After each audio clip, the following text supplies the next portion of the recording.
The most famous and iconic yandere, for some a symbol of love, for others the very definition of obsession, Yuno Gasai. To some people, a hated character. To others, a beloved one. Today we'll break down whether she belongs in heaven or hell, whether her actions and her murders can be justified, or if they're beyond redemption. Today, we'll find out. Yes, I'm just as curious to see how today ends, and I can't wait for you to tell me exactly how many people she's killed. You told me the number before, and I must say, it surprised me. Before we dive into her crimes, let's take a moment to truly understand the mind of Yuno Gasai. Every drop of blood, every scream, every body that fell, began here, in her mind. Without this, none of what she did would make sense. Yuno's story is not just about violence.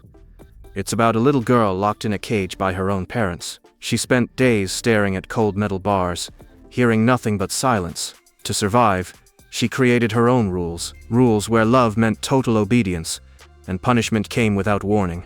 So, she was like a broken porcelain doll, waiting for someone to pick her up and keep her forever? Exactly. When she met Yukiteru, he became her oxygen. Not a boyfriend, a lifeline. When you see someone as your only reason to live, you stop caring about morals, laws, or how many people stand in your way. Anything sounds so romantic when you say it like that, Sensei, even if anything includes murder. Clinically, Yuno fits multiple profiles: borderline personality disorder, intense emotions, unstable self-image, and extreme fear of abandonment, but also narcissistic traits and antisocial tendencies, which make her unpredictable and lethal. She wasn't killing for fun. She was killing to protect the fragile little world she built around one boy, and in her mind, that was love. Okay, enough psychology. I want to see the bodies. How many was it again, Sensei? Oh, and my favorite. 117. And we're about to watch short kill montage. Knife through the chest, axe to the skull, poisoned drink, strangulation with wire, crossbow bolt through the neck. The shovel to the face. She didn't just kill. She adapted. Locked one victim in a burning building, pushed another off a rooftop, and she made one disappear without leaving a single trace. She was like the Swiss Army knife of murder. 117, and each one a step closer to keeping her happily ever after. Now, before we get into the full body count, let's take a closer look at 3 of Yuno's most emotionally charged killings. These are not just about numbers, they're about the kind of moments that burn themselves into your memory. First, the boy with the diary, Ryusuke Hujo, a child. You might think a kid is off limits, but for Yuno, this wasn't about age, it was about threat elimination. She treated him exactly like she would any other player, methodical, cold, and fast. Oh, I loved that scene. The way she didn't hesitate, like a cat swatting down an annoying little mouse. And that final moment, the look in her eyes, it was pure dominance. She knew she was winning. It showed us that for Yuno, the game had no safe zones. If you were in her way, you were already dead. The second, Akise Aru. The silver-haired boy, one of the few people who could match her in wit. That final confrontation was almost poetic. And the way she killed him, up close, personal. It wasn't just murder. It was a declaration. She was saying, Yuki is mine, and I will erase anyone who tries to claim him. Yes. And the fact she did it without hesitation, even knowing he was valuable as an ally. That's obsession on a level most people can't even comprehend. And finally, herself. Oh, that moment still gives me chills. She wasn't running away. She wasn't losing. She chose to end it. It was her final proof that Yuki was her everything. It's rare to see a yandere turn the blade inward. Most cling to life no matter what. But Yuno, she'd already won in her own mind. Her death was her final gift to him. Now that we've revisited some of Yuno's most emotionally charged kills, let's take a step back and look inside her mind. Not the blood, not the chaos, but the why. The core programming of someone like Yuno Gasai. Finally. I've been waiting for this part. Everyone always talks about what she did, but not many can understand why she did it. Exactly. On the surface, she looks like a violent, unpredictable girl who just snaps when things don't go her way. But that's the shallow view. The truth is, Yuno was operating under a very clear internal logic. She was driven by 3 primary psychological mechanisms, and all of them revolved around one person. Yukiteru. The obsession point. Yes, I like this one. Tell them, Sensei. Tell them how everything in her universe existed just for him. The first mechanism, obsessive fixation. Once Yuno attached herself to Yukiteru, her entire perception of reality narrowed. Nothing else mattered, not survival, not morality, not society. Only him. She didn't just love him. She erased everything else that could compete for her loyalty.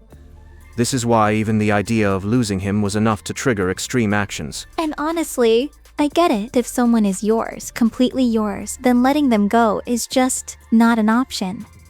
The second mechanism, absolute pragmatism in crisis. When most people face danger, they hesitate. They think about consequences, morality, the right thing to do. Yuno? She acted instantly. Whether it was killing a stranger, sabotaging an ally, or destroying evidence, she made the move without blinking. Because in her mind, hesitation was the real danger. This is where I think she was brilliant. She wasn't crazy when she killed. She was efficient. She calculated the threat, removed it, and moved on. That's strategy, not madness. The third mechanism, emotional calculation. Yuno could commit the most brutal acts while feeling genuine emotion. She could cry, shake, even say "I'm sorry," and still slit your throat if you stood in her way. This is the part that scares people, because it's not cold sociopathy. It's something much more dangerous. Emotional killers who believe they're doing the right thing. Oh, I like that part. Killing while your heart is pounding, because you're feeling it, not because you're numb. That's real passion. Exactly. And when you combine those 3, obsessive fixation, absolute pragmatism, and emotional calculation, you don't get a random killer. You get a weapon with one target, one goal, and no off switch. And that's why people like me admire her.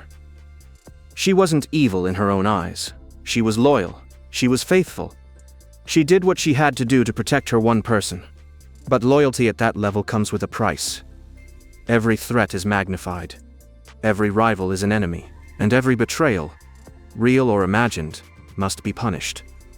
For Yuno, it wasn't optional. It was survival. And this is the part I wonder about.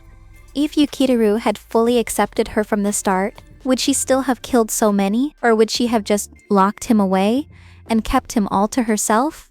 That's the paradox. Because in her mind, killing was never the goal. It was the maintenance, the upkeep of her perfect little world with him at the center.